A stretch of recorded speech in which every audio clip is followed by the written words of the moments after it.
नमस्कार, मैं विशु सर स्वागत करता हूं आपके अपने YouTube channel ABC classes bye Vishu sir. कैसे हैं दोस्तों आप लोग? आशा करता हूं आप लोग बहुत ही अच्छे होंगे और अपने अपने घरों में अच्छे से पढ़ाई कर रहे होंगे। तो आज का जो हमारा वीडियो है वो है Bihar BEd common entrance test 2020 के काउंसलिंग से संबंधित बातें। जैसा कि आपको पता है कि एग्ज़ाम 22 सितंबर को हुआ था। बच्चे लोग को आंसर की दिया गया था, ऑफिशियल साइट से जारी किया गया था। बच्चे लोग आंसर की से अपने क्वेश्चंस का मिलान कर लिए, लेकिन उसके कुछ ही दिन के बाद ऑफिशियल साइट से मार्क्स को जारी कर दिया गया है। बच्चे लोग अपना स्कोर कार्ड डाउनलोड कर चुके हैं, तो बच्चे लोग को अपना मार्क्स भी मिल चुका है। तो आज का जो हमारा वीडियो होगा वो काउंसलिंग जो शेड्यूल जारी होगा वो कब से कब तक होगा। जैसा कि आपको पता है कि काउंसलिंग डेट 7 तारीख से होगा, लेकिन ये नहीं पता है कि कब तक होगा। तो इस वीडियो में बताऊंगा कि काउंसलिंग डेट कब से शुरू होगा और कब तक होगा। काउंसलिंग के दौरान फ़ी लगेंगे, उसके बाद फिर कॉलेज कब अलॉट होंगे, उसके बाद कॉलेज जब अलॉट होंगे तो कॉलेज अलॉट होने के बाद आपको कितना फ़ी लगेगा, सारी चीज़ों की मैं जानकारी दूंगा। लेकिन उससे पहले मैं आपसे बोलता हूं कि अगर आपने हमारा चैनल सब्सक्राइब नहीं किया है तो आप हमारे चैनल को सब्सक्राइब कर लें और अपने दोस्तों को शेयर कर दें। तो दोस्तों हम लोग चलते हैं अब ऑनलाइन काउंसलिंग शेड्यूल की तरफ। तो पहला नंबर में कह रहा है कि date of choose filling of qualified candidate and the payment of the counselling registration fee. तो वो है 7/10 से 17/10, यानी 7 अक्टूबर से 17 अक्टूबर के बीच होगा। तो इसमें एक चीज़ लिखा हुआ है काउंसलिंग रजिस्ट्रेशन फी। तो आप लोगों को ये लग रहा होगा कि ये काउंसलिंग रजिस्ट्रेशन फ़ी है क्या, और ये फ़ी है तो कितना लगेगा। ये सब चीज़ों की जानकारी मैं दूंगा एक एक करके। तो मैं बता दूं कि जब काउंसलिंग होगा तो काउंसलिंग में आपको फ़ी देना होगा। वो रजिस्ट्रेशन फ़ी होता है, रजिस्ट्रेशन फ़ी देना होगा आपको। यदि आप जनरल कैटेगरी के हैं तो आपको 1000 रुपये देने होंगे। यदि आप BC, EBC, वोमेन या EWS हैं तो आपको 750 रुपये देने होंगे। यदि आप SC और ST से बिलोंग करते हैं तो आपको 500 रुपये देने होंगे।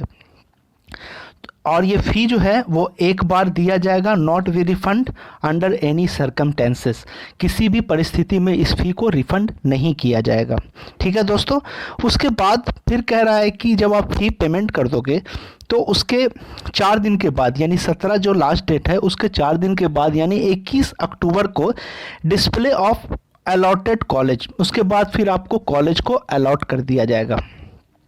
काउंसलिंग में आपने जो जो प्रेफरेंस दिया है, अगर उस प्रेफरेंसेस में आपको कॉलेज अलॉट हो जाता है तो वो डिस्प्ले होगा 21 तारीख के बाद से, यानी 21 तारीख से आपको डिस्प्ले हो जाएगा। ठीक है। उसके बाद तीसरा नंबर कह रहा है कि date of part fee payment. अब यहाँ दो पेमेंट की बात हो रही है। तो पहला वाला जो पॉइंट है उसमें आपको रजिस्ट्रेशन फ़ी लगा था, और दूसरे पॉइंट में क्या होगा, आपको पेमेंट करना होगा, वो यूनिवर्सिटीज़ को पेमेंट करना होगा। ठीक है। जो कॉलेज आपको दिया गया है उस यूनिवर्सिटीज़ को पेमेंट करना होगा। और ये पेमेंट डेट होगा 21/10 से 31/10 तक, यानी 21 अक्टूबर से 31 अक्टूबर के बीच। तो हम आपको बताते हैं कि आपको कितना पेमेंट देना होगा, ये फ़ी कितना देना होगा। तो ये फ़ी जितना देना होगा वो मैं आपको बता दे रहा हूँ। एक एक करके मैं सारी चीज़ों की जानकारी दूंगा, लेकिन आपको भी करना होगा हमारे चैनल को सब्सक्राइब। तो हम लोग देख रहे हैं 7 नंबर लिखा हुआ है कि यदि आप अलॉटेड कॉलेज से सहमत हैं, जो भी कॉलेज अलॉट किया गया है यदि आप उससे सहमत हैं तो आपको क्या करना है, एक्सेप्टेड को क्लिक करना है। उसके बाद बीएड के प्रवेश शुल्क एडमिशन्स फ़ी का पार्ट 4 मतलब एडमिशन्स फ़ी 4000 रुपये आपको पेड करने होंगे। अगर आपके कॉलेज पूर्णतः सरकारी मिले हैं तो, अगर आपको सरकारी कॉलेज मिला है तो आपको 4000 रुपये पेड करने हैं। अगर आपको अन्य महाविद्यालय मिला है, यानी या सेमी गवर्नमेंट मिला है या प्राइवेट मिला है, अगर सरकारी छोड़ के आपको सेमी गवर्नमेंट और प्राइवेट मिला है तो आपको 25,000 रुपये पेड करने होंगे। कोर्स फ़ी की शेष राशि आपको अलॉटेड महाविद्यालय में जमा करना होगा। ठीक है, चीज़ें बहुत ही आसान। अब हम लोग आगे चलते हैं। आगे अगर आप अगर आप पेमेंट कर देते हैं, फ़ी पेमेंट कर देते हैं, उसके बाद यानी 3 नवंबर को एक और लिस्ट निकलेगा जो कि फाइनल अलॉटमेंट लिस्ट होगा। वो फाइनल अलॉटमेंट लिस्ट में जिक्र होगा कि आपने जिस कॉलेज में पेमेंट किया था आपका उस कॉलेज में हुआ या नहीं।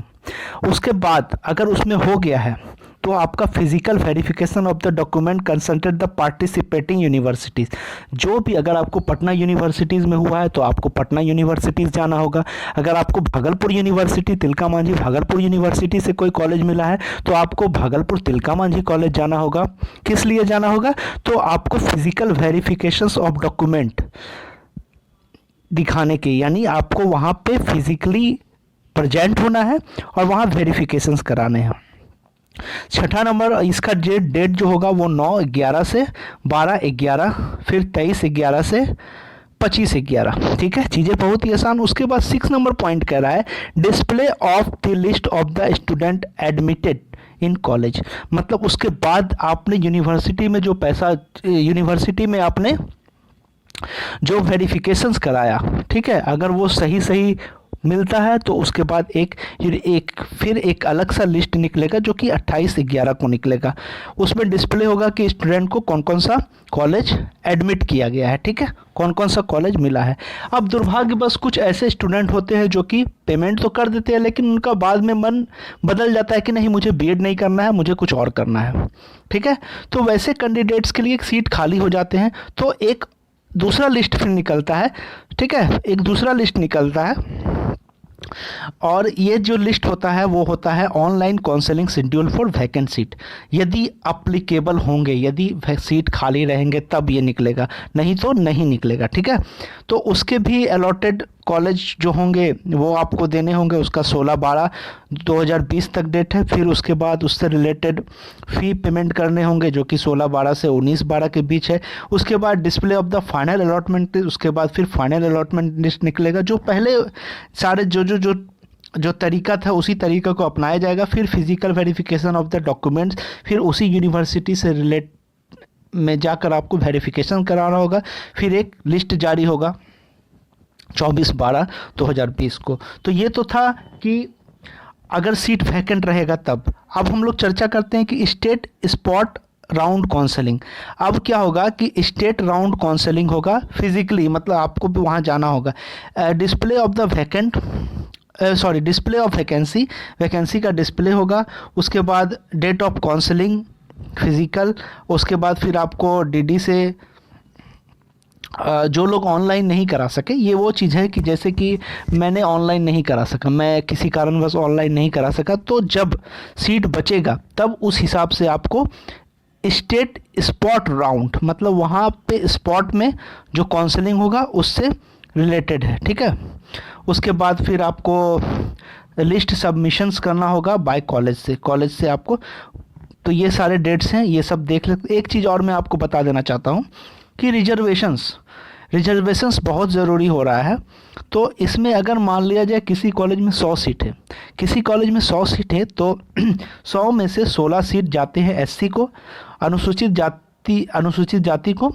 अनुसूचित जनजाति जिसे कि एसटी कहते हैं, शेड्यूल्ड ट्राइब, उसे 1% सीट जाता है। अगर 100 है तो 1 सीट अनुसूचित जनजाति के लिए सुरक्षित रहेगा। उसके बाद है अत्यंत पिछड़ा वर्ग, एक्सट्रीमली बैकवर्ड क्लासेस, उसको 18 सीट, पिछड़ा वर्ग जो है उसको 12 सीट, और आरक्षित वर्ग की महिलाएं जिसे WBC कहते हैं उसे 3% सीट। तो ये थी जानकारी आपको काउंसलिंग शेड्यूल की, पूरी एक एक चीज़ की जानकारी। तो अगर आपको हमारा ये वीडियो अच्छा लग रहा है तो आप हमारे चैनल को सब्सक्राइब कर लेंगे, और ऐसे ही Bihar BEd common entrance test से रिलेटेड वीडियो को मैं जारी करता रहूँगा। और आप लोग मुझे बताएंगे कमेंट करके कि आपके कितने मार्क्स आए हैं। जो भी सवाल होगा वो आप मुझसे पूछेंगे, मैं उसका जवाब आपको दूंगा। तब तक के लिए टिल देन शुभ रात्रि, सबा खैर, जय हिंद, जय भारत।